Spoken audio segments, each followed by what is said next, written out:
Sigfox, donc vous êtes l'un des cofondateurs de cette société qui est basée à Toulouse. De quoi s'agit-il? Le but premier de Sigfox, c'est vraiment de mettre à disposition, de monter et donc de mettre à disposition un réseau qui soit le plus efficace possible, avec une philosophie d'ailleurs de réseau qui est complètement différente des réseaux de télécom classiques.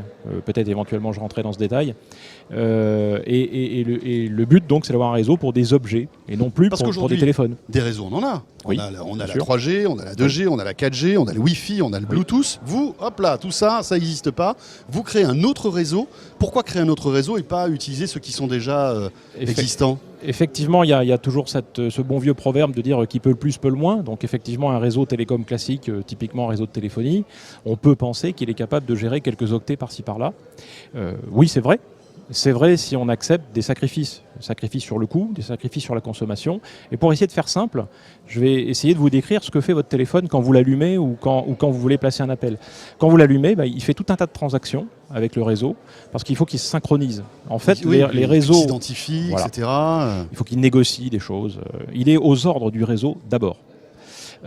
C'est très bien, hein, ça a été conçu pour ça, donc il n'y a pas de souci là-dessus. Mais dès lors que vous voulez transmettre des petites quantités d'informations, en fait tout l'effort que vous déployez dans cette discipline va vous brûler votre énergie. Vous voulez un objet qui puisse durer des années, et en fait vous allez consommer 98% de votre énergie à vous connecter précisément. Donc lourdement. Vous avez créé un réseau léger, national, qui très facilement va pouvoir connecter avec des petits objets qui vont être équipés d'une puce, c'est ça, et avec une autonomie qui sera beaucoup plus longue que si par exemple je mets une carte SIM ou du Wi-Fi ou du Bluetooth. Oui, c'est tout à fait ça. Alors déjà c'est un réseau qui se veut international, donc effectivement il est national aujourd'hui de facto en France, mais il est déjà aussi complètement déployé en Espagne, quasiment complètement déployé en Angleterre. Mais partout, même en pleine montagne, même dans des endroits reculés, je peux brancher un appareil avec Sigfox. Il en est de toute chose.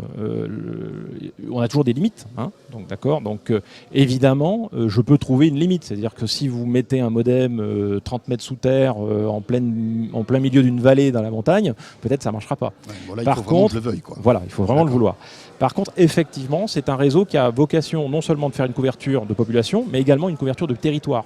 Et c'est particulièrement important pour les objets, parce que les objets, finalement, vous ne savez pas trop leur devenir. Un téléphone est attaché à un utilisateur. Un objet, c'est plus compliqué. Mais quel est véritablement le bénéfice et l'avantage, à la fois pour l'utilisateur ou pour les fabricants d'objets, d'utiliser ce type de réseau plutôt que ce qui existe? On a expliqué justement tout à l'heure qu'un téléphone, pour de très bonnes raisons, il est discipliné par le réseau. Sur ce type de réseau, vous n'avez plus de discipline sur l'objet. Vous avez un réseau qui est au service de l'objet. C'est-à-dire que l'objet, finalement, il ne se connecte pas. Alors là, je vais vous surprendre. En fait, l'objet ne se connecte pas. L'objet, quand il a quelque chose à dire, il le dit.